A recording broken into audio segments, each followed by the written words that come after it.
But where we are is hyper-transparency, so it's very difficult to hide nowadays.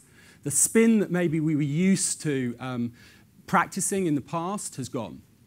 What I think this creates is something which I call the gap. And a lot of brands, especially the ones that are less trusted, exist in this thing called the gap.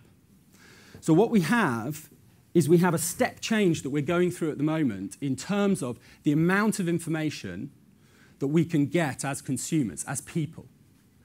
And we're going through a step change in the amount of our ability to share that information across all of us. And so that creates a mass frustration, okay? It creates, I want them to change. I want Coca-Cola to do something different. I want McDonald's to source differently.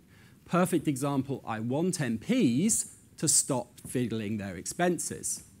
The trouble is that most organizations are still in a paradigm of slow change, top-down change. And what that creates is this gap between knowledge and action.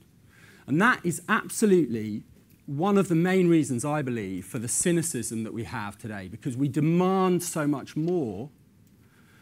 But brands and organizations, they're big. You know what they're like. You work in them. They're political. It's difficult to get stuff done. Big decisions need to be made. And those brands that can bridge between these two things, and I think meaningfulness and vision and purpose is one way of doing that, they will be able to capture a premium from a trust perspective. And this is my last thought. You know, what is the good that you do? And I think all of us need to think about that, because it's all of our collective decisions. It's not the CEO, it's not the CFO, it's all of us as business people going back to our businesses and choosing to make different decisions that will change the tide.